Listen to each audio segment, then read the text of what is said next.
Hey, Turtle fans, it's me, Judith Hogue, the original April O'Neil, and we are on part 2 of our cast and crew reunion series celebrating the 30th anniversary of the original Teenage Mutant Ninja Turtle movie. And today, oh, this is a good one. We have Corey Feldman and we have Robbie Rist, who voiced 2 of the Turtles, and we are thrilled to have them. They are going to be joining us. They're joining us right now. Thank you to both of you so much for coming and sharing with me and with the fans and a chance to talk about, 30 years later that we're even having these conversations. I'm thrilled that you're here. And it's great when we actually get to say like sentences back and forth to each other once in a while. I agree. Yeah, it's been an odd year. It has been. So tell me, you guys, when's the first time you met each other? Was it we were Ninja Turtles? Was it? Yeah, no. Robbie is one of those kids that's been in the business. He's not a kid anymore, obviously, but he was one of those kids that was in the business, all the time since he was very, very little, as was I. And we saw each other infamously at all the auditions. It was like, there was this group of kids that you just knew you were going to see at every good audition. If it was a big one, you would see all the kids that were like working, and that's when you knew that the competition was going to be great also. So it made it a lot of fun. Luckily, Robbie and I were never, the same type. We weren't cast as the same type, so we were never competing. But there were so many kids out there like, oh, Corey, that's complete bullshit. I was always competing. Well, not with me though. We weren't even in the same age range. I was always like, what the hell do you mean Feldman got that one? That son of a... And I'm like 9 doing that. I was very, very terrible child. Isn't that terrible? Isn't that just I awful? wasn't. Listen, you know what? Let me tell you something. There's so many kids that are, and there's so many parents that teach their kids to be that way. And well, what? When we were young, when we were kids, we would go, like you said about these auditions, and if any number of us walked in, the other kids who were, struggling a little bit more with it, they were fine with us walking in the room. But I got glares from parents. Yeah. They would like, they had that look in their eye like, there he goes. Whoa, dude, back it up. Right. Well, It goes from, I think, the feeling of like, oh, great, here comes that kid, to then you start actually getting enough jobs to where you've actually got some cred, and then they're like, ooh, go side up to that kid. You know what I mean? It changes from like, stay away from that kid, don't go near him, to you better get friends with that kid real fast, right? So it's so twisted. Well, it's funny because I see adults doing that, and I've worked with kids my whole career, and people always ask me like, I really want to get my kid in the business, and should I do it? And I'm always like, no. If it's the parent's idea, then it's no. Right. But if you have a kid who's putting on plays for the cat, what are you going to say? No, don't put on plays for the cat. You're going to go. I mean, until you're old enough to be able to know what you're doing and make the choices that you need to make to protect yourself, because that's the main thing. If you don't have parents that can spend 24/7 with the kid, then they have no right putting them in the business in the first place. One of the things I've been fighting for as I've been working on the sexual harassment committee at SAG is to instill a new section of laws that need to be implemented to protect children. And that's actually a movement that I created called Kids Too. And we're doing that in many different things, from trying to change laws with Child USA about statutes of limitations and things like that. But in SAG specifically, we need to like have laws that are very specific that say like children should not be allowed to go to a set or to a meeting or to an audition or anywhere without their parent, their legal parent. When we spoke last, like where you were, because I was saying, so where were you in your career? I was at a real high point in my career. I was also at a real high point in my life, meaning like I was getting high all the time. But that was a whole other story.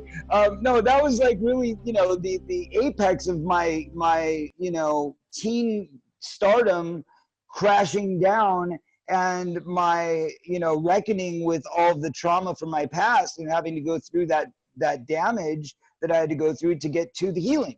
And then I got healthy, and that happened actually right through the process. So when I did Ninja Turtles, I got a call about this little independent movie. Nobody had ever heard of anything about it other than, cult kids who followed the comic strip. And I'd never heard of it. And I looked at this thing, and it looked like it was some very, very, cheaply made, like B movie almost. And I was like, I don't know if I want to be attached to this, but I mean, I guess if it's for the kids, it seems like it's got a good nature to it, and I watched the whole thing and it had a good message, and it was like, okay, it's still, it's got the right elements of the superhero thing. It's just, I can't really see a lot of it because it was so grainy and it was so dark, but I decided to do it as kind of just like a fun thing to do. But personally, I was in a very dark place. And through the process of the recording, I was also in a very dark place. And then by the time that it came out, I was at the culmination or the crescendo of my damage and my cycle of damage. And then I got sober. So by the time we all got back together for part 3, I was very sober, and it was a whole different ball of wax. And that's when, Robbie and I and the other guys had a lot more fun, because we were able to get together and write sessions. Yeah, and also I like, no one likes the third one. I do, because they said, hey, we don't have anything here. What do you got? Right, exactly. We got to write jokes. It was fun, So Robbie, just really quick for people who don't know. So did you know, like when you first were auditioned for the part or offered the part, had you ever heard of Ninja Turtles before? Did you have a reference point? I was in a band with a comic book nerd in 1988. And he was like, oh, you got to see this. It's hilarious. And he showed me, it was small and it was in black and white. And, it was the early indie stuff. And I was like, oh, this is weird. Okay, not being a comic guy, but I was like, oh, here. And then I didn't know about the cartoon either. So just when I heard they were making a movie for kids based on the comic book that I read, I went, well, that's kind of grim. Really? You're going to, wow. Not really knowing that they had sort of sanded off the edges a bit with the cartoon. Right. And, but even at that, I mean, it was, to me, it was like I've done so many jobs where I'm like, oh my God, this is going to be the one that breaks through. That I just go, it was another gig. Exactly. I did a voice on Luc Besson's last movie that came out a couple of years ago, and I'm watching it going, this is as good as The Fifth Element. Oh my God, this is there. Boom! Nothing, so for me, I was like, yeah, indie movie, get to, basically do a voice that I've been doing since high school, because, my high school invented ValSpeak, basically. And there was another job. Yeah. One of my favorite responses when people go, oh my God, I mean, those things were huge. How much did you get paid for it? And I'm like, I still make $50. I still make $50 from cable occasionally. Hey, we haven't gotten residuals in 10 years on this movie. Hey, we might even be owed like $150, Robbie. Right on. We can all go out and buy some pizza. Woo! Oh, I'm your girl. I'm on that one. Let's have a pizza party when we all get back. We've got a claim at SAG. Yeah, exactly, awesome. Right? Good. We do. Well, literally, I'm working on it. Really? Oh, really? Oh, good. Well, look at that.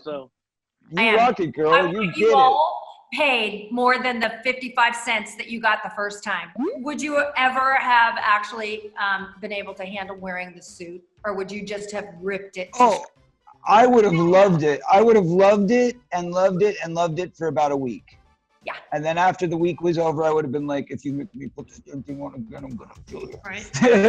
Here's the thing. I would have always killed to play like Batman or Superman or one of those guys. I've always wanted to do that. I would still kill to do it. And I don't mind wearing tights all day if it means you get to play one of those guys. But to play a turtle with styrofoam, you know what I mean? It's not just it's not just the tights. Oh no, apparently they had two suits. They had a before, right? Well, you were there. They had a before lunch suit and an after lunch suit, right? Yeah, and I think they would lose like 5 or 6 pounds every single day. And I was just talking to Ernie Reyes, it was Ken Scott, who was one of the stuntmen. And he said he took his temperature at the end of the day, and he every day walked around with an internal temperature of 102 degrees. Yeah. Wow. I think I've seen footage of like a single of, one of the characters delivering a line, and you see hands go like this and techs run up and they pull the head off, and the actor goes, can't breathe, and passes out. It was wow. No, it was scary. Wow, that's insane. There were serious times job. Yeah, where it was like, we're gonna lose somebody if we're not paying really close attention, because they're losing so much fluid and they're out. I mean, how badly do you want to be in entertainment? Jesus. Remember those jerk wires they used to? Because now all the wires are on. They're on pulleys. So hey, I'm one of those guys. On Goonies. Yeah, on Goonies, I had to do that scene with the organ where the floor dropped out, and they actually had, this giant, it was life size, and it was this giant, centerpiece where you had to climb this giant stairwell to get to the top of the set. So when they really dropped out those pieces of the floor, they actually did that. And then there would be obviously no set, nothing underneath you except, the ground, which is 30 feet below. And I remember them setting up the shot where I had to fall because the floor went out from under me. And I was the kid that, obviously the floor fell out from under me and my feet were dangling. So they had me on one of those wires that I had to literally launch myself backwards and let myself just get grabbed by the belt and get hung there, And we had to shoot that about 30 times because Steven was directing the shot. And Steven's a perfectionist, so he did it over and over and over. And, it's giant 5K lights. I mean, it was terrifying.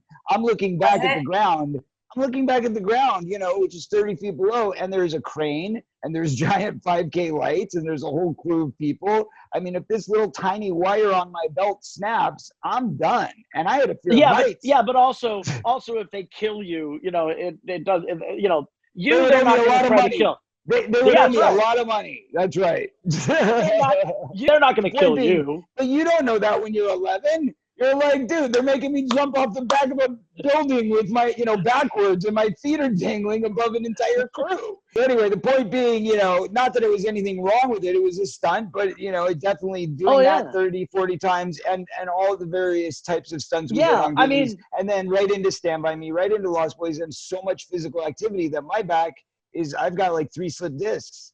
Well, you go. See? Robbie, can I ask you, do you think the fact that you had so many different avenues of expression, that's what kind of helped you navigate this business? Do you feel like? Oh God, yeah. Oh yeah. No, I go where it's sort of like, oh, I'm not making what I refer to as real money. I'm like, all right, I'll go. I'm also a composer, and I just did. I did songs for all the Sharknado movies. So I did songs. I did songs for the director's new movie as well. So I mean, I do that, and then I was on Doc McStuffins for 5 years, and Corey knows. Composing is good gigs, man. It's good gigs. I've done like 10 soundtracks, but I've never done like a full composition. I almost composed the documentary. We did a shot at it.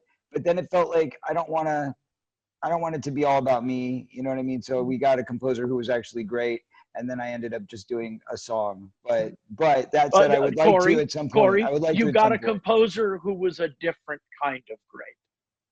Yeah, he did. No, thank you. It's very kind of you, very sweet. I am somebody who really appreciates artists. And if somebody is great at what they do, I have no qualms about saying they're the right person for the job. People are losing their minds right now. Do you have like a tidbit that you could offer people about how to keep their shit together if not now, just in life, is there something that you've used that you can go, that's one of my tools in my toolbox? So, yes, there are things that are problematic at the moment, but you can, look, I'm writing a comic book. I don't know anything about comic books. I just know that a movie takes 5 years to get the screenplay and the financing, and that's not going to work for my attention deficit disorder issues. So I'm writing a comic book. I'm like I said, I think I've recorded 15 songs since this shutdown just started. Wrote, recorded, played everything. It can be time consuming. Plus I have, look, if you're, and don't take this the wrong way, just an actor, if you're somebody who that's been your primary focus, well, look at this as an opportunity to write some stand-up. Look at this as an opportunity to become, I don't know, a Spalding Gray style essayist. Mm-hmm. Just the thing is, you have the time to do it, rather than Netflix it up, which is watching some other douchebag's art. Make some of your own, and then sit there and then see if you can get people to pay attention to it. That'll take up some time. Trust me, I know. Listen, for me, the main thing is, I have a very spiritual based life. So I believe in God. I pray a lot. That's my deal. That's how I get through. I lean on that. Right. But that said, I also am a big, firm believer in the self-realization and power of personal belief. And what energy we put out is what energy we get back. Like Robbie said, as an actor, you can't sit around waiting for the phone to ring. You have to make your own opportunities. Obviously, I've executive produced films, I've directed films, I've produced films, I've written films, I've written music, I've written, produced music, scores, I do it all. But my time mostly has been taken up recently with being, a national ambassador for Child USA, working on the SAG committee to try and change laws within the union, and just basically doing whatever I can to help, the community at large. You bring up a really interesting point. Let's say you're a person who goes, yeah, but art is never anything that called me. Well, why don't you get out there and help somebody? Why don't you get out and do some food bank shit? Do some, whatever. Whatever it takes. Go out with a group of people, group of friends, and everybody go do a good deed.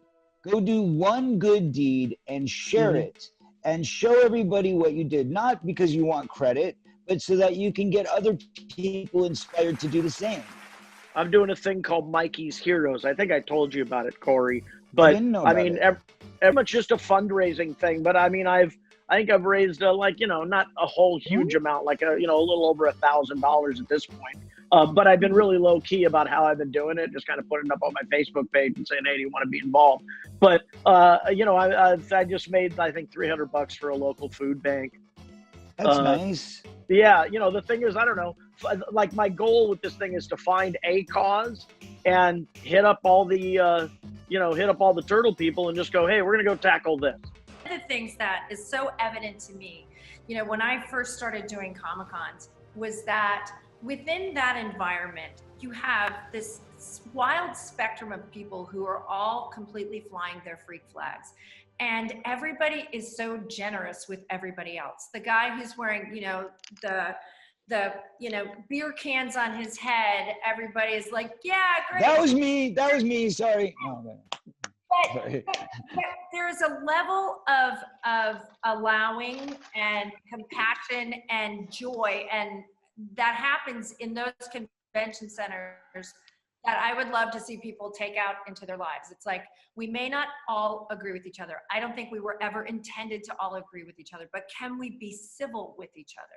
Can we agree to disagree? And I will hold the door for you. I will do my best to listen to you. I will do my best to find common ground with you. And And I think that part of what I love about this movie, and it brought me to conventions, and it's brought people into my sphere who are incredibly positive people. And it's one of the things I love about this movie.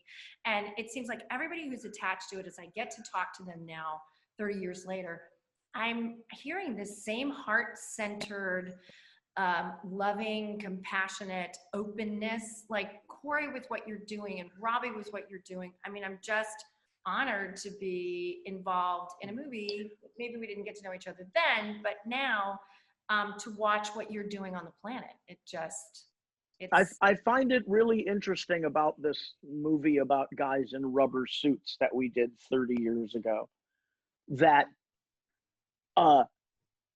there are people that have seen this thing and have had a very profound reaction to it. Now, I understand for a lot of them it happened when they were very young, but I saw Willy Wonka and the Chocolate Factory when I was young, and I'm still carrying that stuff around. You guys hear the news that they just announced today that they're actually launching a brand new Ninja Turtles franchise that's going to be done with ready for this, Seth Rogen and the folks at Nickelodeon. Oh, wow. Well, cool. There will be dirty jokes in it again. Robbie Rist, I love you. And Corey Feldman, I love you. And I love you both. I love you both. Thank you for doing this. I would love to invite you guys sometime. I have my own YouTube channel where I love to talk about things that uplift people. Anything to do with positive energy, and good vibes. And constructive thinking, constructive thinking. We need more of it. So I love it. Problem solvers, not problem makers. You got it. You got it. Well, you guys are on the right page. I'm serious. Let's do the Ninja Turtle Jam. We got to do it when I get back to LA. Let's all get in the studio. It'll be fun. I'm in. Okay, guys. Have a good one. Thanks, Judith. This is super fun. Hey, by the way, cowabunga, dudes. Cowabunga, dudes. Dudes. See you guys later. Peace and love. Give pizza a chance. Give pizza a chance. Well, those guys know how to keep it real, huh? That was really fun. Thank you so much for joining us on part 2. Part 3 is coming up. And we're going to be talking to Ernie Reyes Jr. and Ken Scott, who were 2 of the original stuntmen on the movie. So make sure you come back for that. Subscribe, hit the alerts, and leave a comment. Let us know. Is there something that you'd like us to cover in this series that we haven't thought of? We've thought of a lot of things, but you are the smartest fans and the best fans, so let us know. Tell us how we're doing and what you'd like to see up ahead, and we love you, and I will talk to you soon.